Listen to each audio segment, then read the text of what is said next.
Hello, everybody. Just one other thing I wanted to ask about the two-state solution conference next week. I know the US had said previously when it was postponed that it opposed countries going to this conference in New York. Do you have a position on it this time? Nothing further beyond saying that we will not be in attendance of that conference. Yes. Every single day we have conversations here at the State Department. Every single briefing we have conversations here about getting aid into Gaza. It is a dedication of this administration. That's why we've seen the 90 million meals, the support of that effort from this administration. So, of course, we want to see as much aid getting into Gaza as possible in a way that is not being looted by Hamas. And this mechanism, the Gaza Humanitarian Foundation, has been a way to do that. So we're calling for additional support of that foundation to deliver that aid. The U.S. government is supporting an effort to get as much aid as possible to the people that need it without it being looted by Hamas. That is the actions of the U.S. government in terms of supporting that effort, and we call on others to support that effort to get as much aid as we possibly can.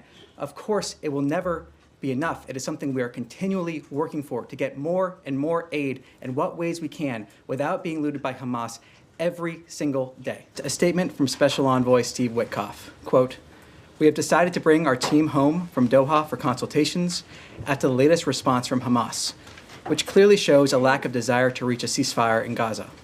While the mediators have made a great effort, Hamas does not appear to be coordinated or acting in good faith. We will now consider alternative options to bring the hostages home and try to create a more stable environment for the people of Gaza. It is a shame that Hamas has acted in this selfish way. We are resolute in seeking an end to this conflict and a permanent peace in Gaza." This week, the United States is advancing a bold and proactive foreign policy that reflects our enduring commitment to peace and security and prosperity for the American people. Deputy Secretary of State for Management and Resources Michael Regas is traveling to Seoul and Manila to strengthen the department's operational posture and deepen our partnerships in the Indo-Pacific, a region central to America's strategic and economic interests. His visit builds on the administration's vision of a free, open, and secure Indo-Pacific. As the White House announced earlier this week, the United States is making significant progress on 3 major trade initiatives in the Indo-Pacific, reflecting our deep commitment to advancing economic prosperity and long-term security across the region. President Trump announced a landmark economic agreement with Japan, one of our closest allies and most important trading partner, and one of our most important trading partners. This historic deal underscores the enduring strength of the U.S.-Japan relationship and advances the mutual interests of both nations. The United States and Indonesia also reached a framework for negotiating an agreement on reciprocal trade. This framework is an important step toward expanding bilateral economic ties and will help unlock new opportunities for exporters in both countries.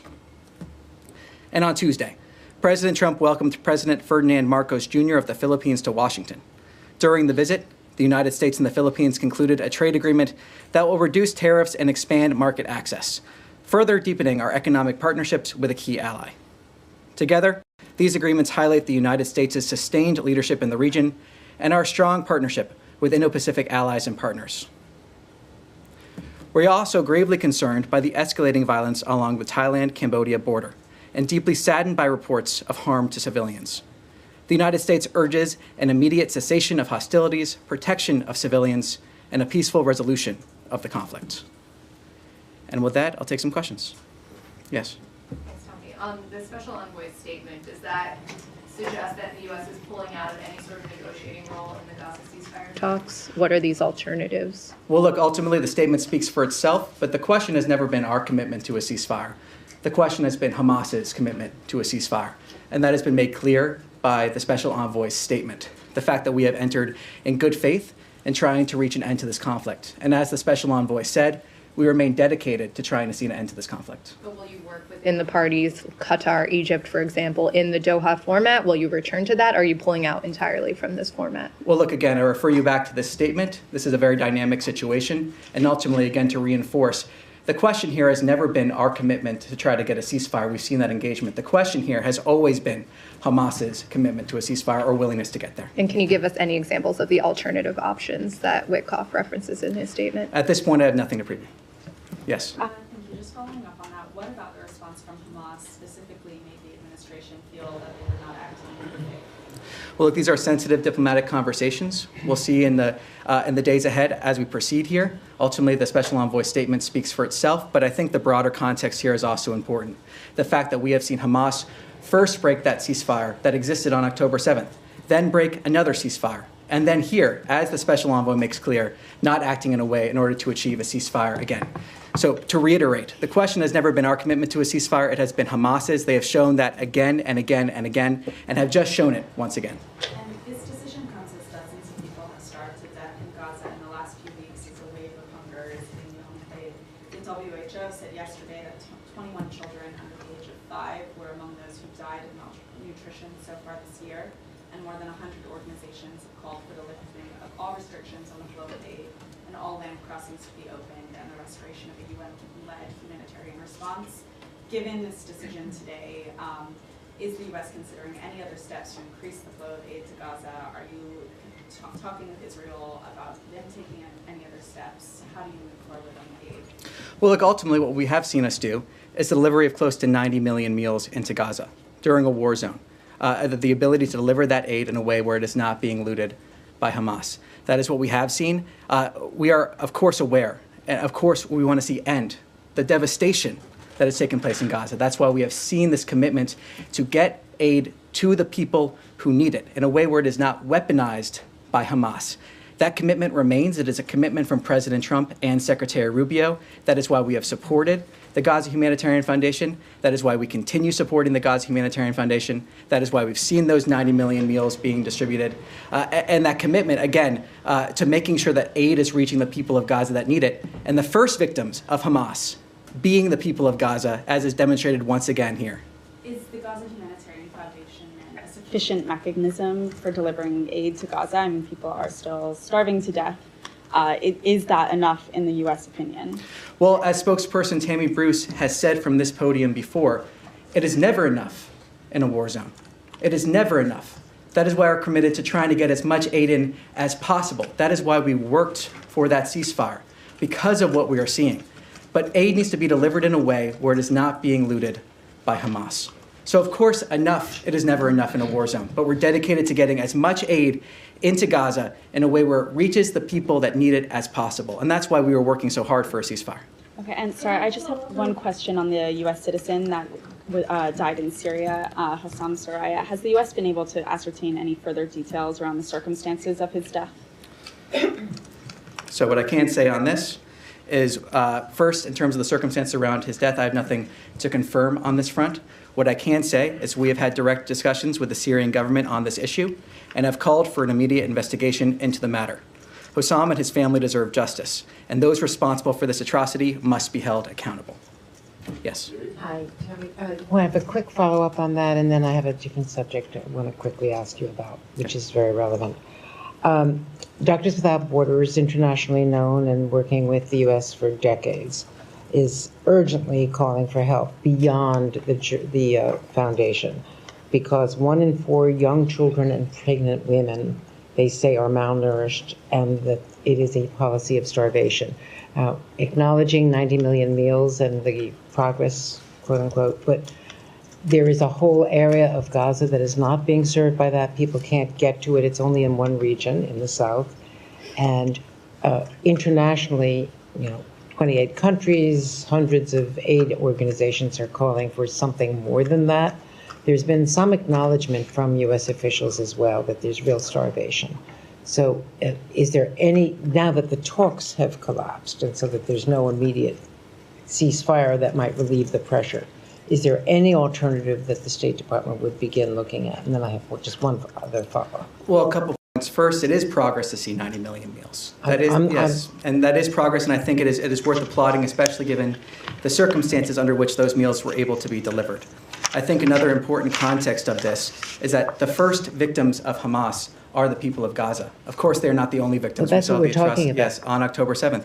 The atrocities that we saw there, many victims of Hamas. We remain dedicated to getting aid into Gaza to the people that actually need it, and we've called from this podium other entities to step up and working through this mechanism in order to deliver aid to the people of Gaza without it being subject to looting by Hamas. Well, they're volunteering, but they can't get past the border. That's the problem. We're calling for conversations with the Gaza Humanitarian Foundation, with under entities, through this mechanism. We've seen the food It's being also delivered. fuel for the hospitals where the incubators are now taking multiple children. We are incredibly aware of the humanitarian catastrophe that is happening there. That is the dedication you have seen from the president, the dedication you've seen from Secretary Rubio. Every single day, we have conversations here at the State Department. Every single briefing, we have conversations here about getting aid into Gaza. It is a dedication of this administration. That's why we've seen the 90 million meals, the support of that effort from this administration. So, of course, we want to see as much aid getting into Gaza as possible in a way that is not being looted by Hamas. And this mechanism, the Gaza Humanitarian Foundation, has been a way to do that. So we're calling for additional support of that foundation to deliver that aid. Okay, let me ask you this other question, though, because there is a lot of reporting, New York Times and elsewhere, about planned cuts in PEPFAR going forward. Now, just last week, Republicans led the way on the Hill in carving out the clawback that was proposed in PEPFAR and in continuing the program and expanding it beyond some of the contracts that were frozen under DOGE. Can you give us an update, a status update on where the State Department's thinking is on PEPFAR going forward? Well, Secretary Rubio has stated that PEPFAR is an important and life-saving program that will continue. That dedication continues. That has been clear from the Secretary. The Secretary has made that clear. I will take a step back when we're talking about aid programs in general. Part of the new vision of this administration when it comes to aid is looking at recipients of aid, or at least the communities, as allies and partners, not those that are dependent on this aid. And in the long term, working towards a scenario where we have the same needs being provided by local partners or other entities is part of that long-term effort when we're talking about aid in general. So PEPFAR, though, now is an important and life-saving program that will continue. Secretary Rubio has made that clear. And just to quickly follow up, some countries have moved towards taking ownership. South Africa, for instance, countries that are capable, but in conflict zones like Haiti, like Sudan, like Southern Sudan, like Somalia, and several other countries involved, is there a plan to continue it until countries can stand on their own 2 feet? Well, look, what I can say now is that PEPFAR, as I just said, that important and life-saving program that will continue. That's what our policy currently is here. Again, talking about that longer term when we're talking about aid in general is when we're talking about those local institutions being able to fulfill a lot of those needs, looking at people as trade and allies, not as those that are dependent on aid. That's a broader aid vision that is from this administration, but when it comes to PEPFAR, as I said, that it will continue. Yes. Thanks, Tommy. The United Nations Security Council yesterday, the US was isolated in its position when it comes to the humanitarian situation in Gaza, support for the GHF. We've had the UK Prime Minister in the last hour saying the situation in Gaza is unspeakable and indefensible. We've had more than 100 humanitarian aid agencies saying that this system is creating the conditions of starvation. You have desperate Israeli hostage families who have been for weeks pleading with the Prime Minister of their country to do this deal. The US is the only power that has the leverage and the pressure to try and make that happen from the Israeli side. There is clearly a gap between Israel and Hamas. It's been there for a long time. And there are Israeli families who will say that this is quibbling over a few meters of territory in Gaza. This is quibbling over the number of Palestinian prisoners to be released.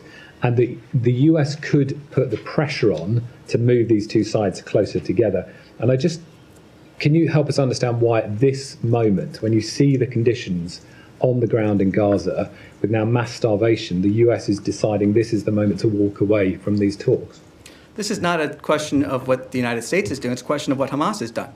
This is a response to what Hamas has done continually. But that's not actually the position of many of the Israeli hostage families. Israel has long accepted the deal on the table, and Hamas has long rejected it. I mean, it's never been our commitment to a ceasefire. That's never been the question here. We have engaged in good faith to try to achieve a ceasefire. The question has always been with Hamas. That is where the question has been. That is where it remains. And the response we just saw from Special Envoy Wickoff is reflective of that. The question is with Hamas, not with the United States.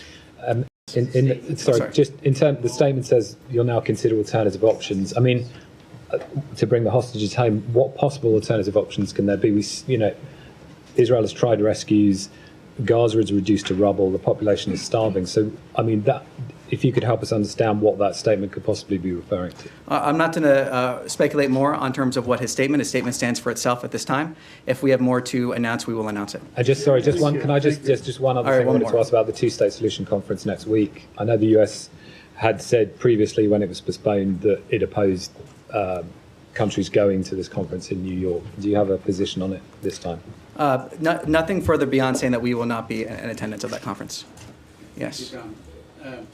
Just to clarify, now when the envoy says we will consider alternative options to free the hostages and so on, what is meant by that? Because, if we have seen that only through negotiations were the hostages released in the past. So what other alternatives the U.S. could be thinking about?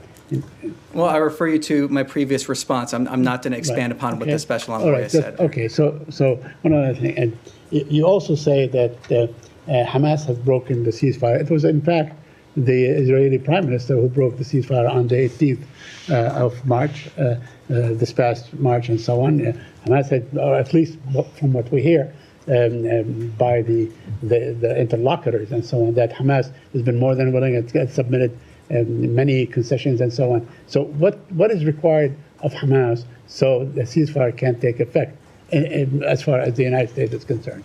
Well, look, there has been conversations on this. I will not go into details of what those private diplomatic conversations have been, but what I can say is it is clear now from our perspective that Hamas does not appear to be coordinated nor acting in good faith.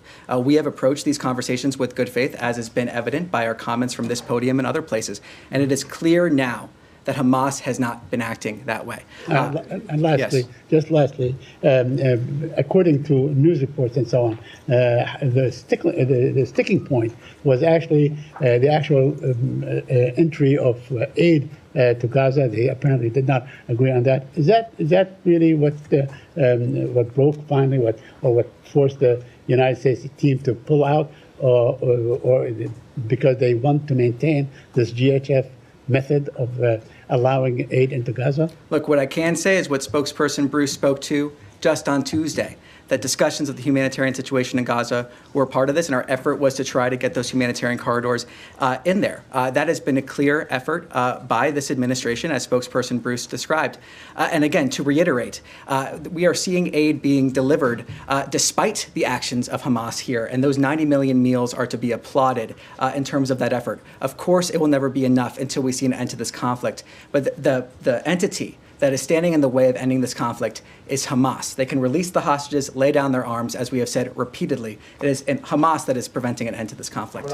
Yes. Tommy, few Middle East questions for you. Number one, with the Special Envoy Witkoff's statement, said there's a lack of coordination. Hamas is not coordinated. Can you expand on that? Is it trouble reaching the appropriate leaders? Is it an unclear chain of command? I mean, where is the lack of coordination coming in? I'm not going to expand on his statement at this time. So, yes. Second question. Can you give us an update on Tom Barak's dealings today, reportedly meeting with Syrian and Israeli officials? Any status update? I have nothing specific to preview for you, but what I can say is he has, of course, been in communication, as has the Secretary, with all sides for many days now, and those efforts continue. Last question for you. Hopefully I'll drag an answer out of you on this one. I asked in Tuesday's briefing about why Secretary Rubio is not pushing harder for the extradition of Akram al-Tamimi from Jordan. I was given a written answer by the State Department on that yesterday after you guys took it back. Basically said we continue to impress upon the government of Jordan to bring her to justice. President Trump said on day one, his executive order, American citizens come first in American foreign policy, American citizens. Secretary Rubio put out his 3 questions. Every dollar spent, every program has to answer in the affirmative one of 3 questions. Does it make America safer? Does it make America stronger? Does it make America more prosperous? I'm sure you have these memorized by heart. $1.5 billion of foreign aid to Jordan. How is it conceivable that Tamimi is still there and any of that falls under these dictates of what American foreign policy is supposed to be, with 3 dead Americans in Tamimi's hands? Well, on your first point, I mean, to reiterate what we provided to you, the United States has continually emphasized to the government of Georgia the importance of holding Alman al-Tamimi, the convicted terrorist released by Israel in a 2011 prisoner swap, accountable in a U.S. court for her admitted role in a 2001 bombing in Jerusalem that killed 15 people, including 3 Americans. The United States continues to impress upon the government of Jordan that Tamimi is a brutal murderer who should be brought to justice. It's not working. Well, and on the point in terms of our foreign policy, the president has made clear, the secretary has made clear through their actions that America is coming first. We've seen that with the Americans that have been brought home. We see that with the pursuit of peace around the region. We see that with a policy that is about strengthening our industrial base and making sure that we are advancing those interests wherever possible. We are continually emphasizing to the government of Jordan the importance of this issue, though in terms of the 3 that you mentioned, safer, stronger, more prosperous, those are not slogans here. They are actions. Those are North Stars that we fulfill every single day to the best of our ability, making sure we're advancing the interests of the American people in absolutely every single way that we can. Yes. Hi, thank you. I just want to follow up on Gaza. Sorry, do you want to go? Would that be okay? Yeah, Thank sure. you so much. Hi. Yes, sorry, I signaled she was next there, so I wanted to follow up, but I'll go after. Thank you so much. Abigail Houseland, our Financial Times. So I know, to go back to Gaza, I know you all have said repeatedly that the situation and starvation that we're seeing is because Hamas is blocking progress, or you've said because the UN organizations aren't willing to work within the framework of GHF and then that Israel has set for aid distribution. We all acknowledge, obviously, that Israel controls Gaza's borders completely, and it is limiting food to the population because Hamas has not agreed to its terms. I know this question has been asked in many different ways. I'm going to try this way. To be clear, is the U.S. government okay with Israel allowing children and adult civilians to starve so long as Hamas and the UN refuse to play by Israel's rules for aid distribution? I reject the premise of that question in terms of how that was set up. This okay? humanitarian catastrophe lies at the feet of Hamas, who could end this conflict today by releasing the hostages and laying down their arms. Hamas. That suggests that short of Hamas doing that. These kids are dying, doctors don't have medicine, they don't have fuel. This is something that we have dedicated, the president and the secretary have been dedicated to getting as much aid as we can into Gaza in a way where it is not being looted by Hamas. It is something that we... Short of a change by Hamas, the U.S. government will stand by. I'm going to answer this question. We have been dedicated to getting those 90 million meals into Gaza in a way where it has not been looted by Hamas. We have been dedicated to getting aid into Gaza. It is something that the secretary and the president have talked about, worked for. These discussions of getting more aid into Gaza have been part of that ceasefire we are hoping for. But again, the blame of this lies at the feet of Hamas, and that is the fact of the matter. Short of Hamas doing something, changing its behavior, the U.S. government will allow the situation to proceed as is. The U.S. government is supporting an effort to get 90 million meals into Gaza. The U.S. government is supporting an effort to get as much aid as possible to the people that need it without it being looted by Hamas. That is the actions of the U.S. government in terms of supporting that effort, and we call on others to support that effort to get as much aid as we possibly can.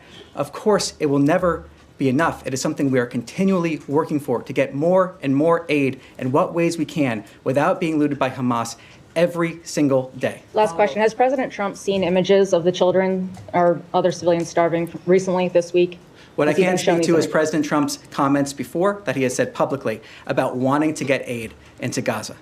Yes. Thank you. The criticism against the Gaza Humanitarian Foundation is basically controlled by Israel. It's designed by Israel, it's controlled by Israel, and therefore is weaponizing the food against the Palestinians. Where before the creation of the GHF, it was 400 points where people can access the food. Yesterday, the Jordanians managed to get 110 aid trucks, including baby formula and including flour. They work with WFP and they work with the World Central Kitchen. So there's an alternative to the GHF. Why can't the U.S. allow other countries to use this kind of method, especially in northern Gaza? Because the 4 points where the GHF is concentrated is in the south. So people from the north cannot come to the south. So why can you encourage this Well, method? I flat out reject your characterization of Israel weaponizing aid. The only entity that has been weaponizing aid has been Hamas. Through the looting of Can you aid, the agree weaponization both? of this Can you say population. both? What we have seen is an effort from the United States government, like I said, to get 90 million meals into Gaza during a war zone. We saw efforts. But that's not enough. We saw efforts to get to a ceasefire that Hamas has decided not to act in good faith to achieve. That is the reality here, and we're continuing to try to get aid into a war zone that exists only because of Hamas. The war zone exists only because of Hamas, who could end the conflict tomorrow, who is weaponizing aid against the Gaza population. The first victims, as we said, are the Gaza population. Okay, I have one more One more. question. I want to ask a question on behalf of journalists in Gaza. You and other spokespeople behind this podium, they always talk about the freedom of expression, the value of our work. Our correspondents, including my own of Al Arabiya and my colleagues of AFP and every other journalist in Gaza, are unable to do their job because they are starving. They don't have food. How can you allow this to happen? And you tell us and tell everybody else that the work of journalists is vital, especially in a war zone. And yet you're now saying that it's Hamas who's controlling the food, and therefore we can't do anything about these people. What I'm saying is Hamas is... How can you help them? How can you what help I'm saying journalists first on in a that war front, zone? in terms of the food, is that Hamas, through looting the food, has led to weaponization. They are weaponizing aid when they are able to. We have a system in place attempting to get as much aid into Gaza as possible in a way where it is not being looted by Hamas. That is the reality that we're seeing. That is the reality that we're pushing for, trying to get as much aid in there as we possibly can. Yes. Does the State Department have an official assessment of what the humanitarian or the food situation is? Is it famine? Is it mass starvation that we're seeing? Is there do you have an assessment? Well, I can say that we are acutely aware of the humanitarian situation on the ground. In terms of a specific assessment, I have nothing to preview on that front, but we are acutely aware. Is it something you're looking into? Well, we are very much aware of the humanitarian disaster that is there. We're very much aware of it. That, again, goes back to the commitment of why we're trying to get aid into Gaza. And quickly, because I have something on Syria, but just, you keep referencing the 90 million meals. That's since May 27th for 2.1 million people. I think assessments suggest if that number needs to be closer to 350 million meals in order to get these people the food they need. So that's a big delta, obviously. What can be done short of assigning complete blame to Hamas? What can be done to improve GHF's ability to get food? Well, from the beginning, when this started, we did see a ramp up in terms of the food that they've been able to deliver. We also saw efforts from this administration, support for this Gaza Humanitarian Foundation. And the hope is that we'll have other entities supporting this mechanism as well, so that we can deliver as much food as possible. It will never be enough. We're working every day to get as close as possible, but it will never be enough because of the situation on the ground. That is not an excuse, but that is the reality we are dealing with. And we are working every single day to get as much food to support those efforts as we possibly can because of our recognition of the disaster on the ground, because of the humanitarian catastrophe, every single day working towards that. And just on Syria really quickly, do you think after the recent violence that the administration should perhaps rethink its willingness to lift all sanctions? Well, the President Trump announced sanctions relief for Syria on May 13th to give all Syrians a chance at a peaceful and prosperous country. Syria is at a critical juncture, and we are looking to the Syrian government to lead on next steps. Yes. Thank you. Just sticking on the Gaza Humanitarian Foundation quickly.